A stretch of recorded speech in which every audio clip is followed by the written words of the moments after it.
రాష్ట్ర చలనచిత్ర అభివృద్ది సంస్థ చైర్మన్ గా వి వెంకటరమణారెడ్డి @దిల్రాజు నేడు ఉదయం పదవి బాధ్యతలు స్వీకరించారు. మాసబ్ ట్యాంక్ లోని ఎఫ్డీసీ కార్యాలయంలో నేడు ఉదయం వేద పండితుల మంత్రోచ్చారణల మధ్య పదవి బాధ్యతలు చేపట్టారు.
అందరికీ నమస్కారం.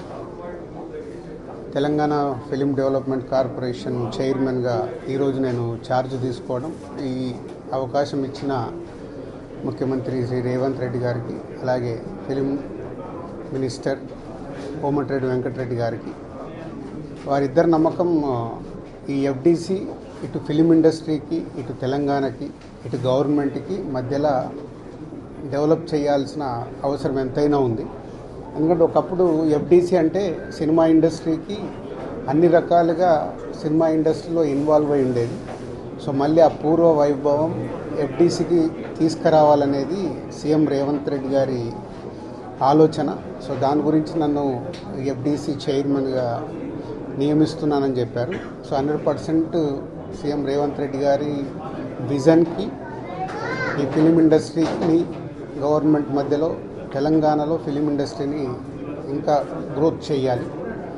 అలాగే తెలంగాణ ఇంతకుముందు తెలంగాణ తెలుగు సినిమాలకి, అలాగే ఇప్పుడు స్టేట్స్ సపరేట్ అయిన తర్వాత తెలంగాణలో తీసే సినిమాలకి ఎంకరేజ్ చేస్తూ ఈ సంస్కృతి, తెలంగాణ సంస్కృతిలో సినిమాలు వచ్చేలాగా ప్రయత్నం చేస్తూ తెలంగాణలో ఫిలిం ఇండస్ట్రీని గ్రో చేయాలి. అలాగే తెలుగు ఫిలిం ఇండస్ట్రీ ఇప్పుడు హైదరాబాదులో, మద్రాసు నుంచి హైదరాబాద్ వచ్చినప్పటి నుంచి ఎంతో తెలుగు ఫిలిం ఇండస్ట్రీ గ్రో అయింది. ఆ గ్రోత్ ఇంకా పెరిగేలాగా ఇండియన్ ఫిలిం ఇండస్ట్రీని కూడా హైదరాబాద్లో ఎన్నో షూటింగ్లు జరుగుతున్నాయి ఆల్ లాంగ్వేజెస్లో, అది ఇంకా గ్రోత్ అయ్యేలాగా ఈ ఫిలిం ఇండస్ట్రీకి హైదరాబాద్ బేస్డ్గా ఇండియన్ ఫిలిమ్స్ గ్రో అయ్యేలాగా చేయాలి. ఇలాంటి ఎన్నో ఆలోచనలతో సీఎం రేవంత్ రెడ్డి గారు ఈ ఎఫ్డీసీ చైర్మన్గా నన్ను నియమించారు.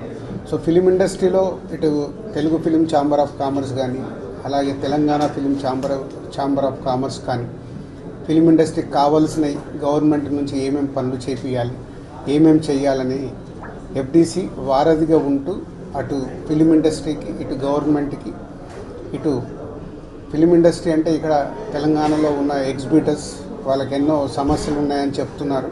సో గవర్నమెంట్తో మాట్లాడేవి సాల్వ్ చేయాలి. అలాగే ప్రొడ్యూసర్స్ ఎప్పుడు హైదరాబాద్లో షూటింగ్ జరుగుతున్నప్పుడు మాకు సింగిల్ విండో షూటింగ్లు జరిగేలాగా ఇమ్మీడియట్లీ పర్మిషన్స్ వచ్చేలాగా ఎప్పుడు మాకు ఛాంబర్లో డిస్కషన్ జరుగుతాయి. ఈ ఆల్రెడీ వాళ్ళు అడిగిన ఈ పాయింట్స్ అన్నీ ఇమ్మీడియట్గా గవర్నమెంట్ దృష్టికి తీసుకెళ్ళి అన్నిటినీ స్మూత్ చేసి అందరికీ ఈ ఎఫ్డీసీ అటు ఫిలిం ఇండస్ట్రీకి, ఇటు గవర్నమెంట్ మధ్యలో తెలంగాణలో గ్రో చేయడానికి ప్రయత్నం చేస్తాం.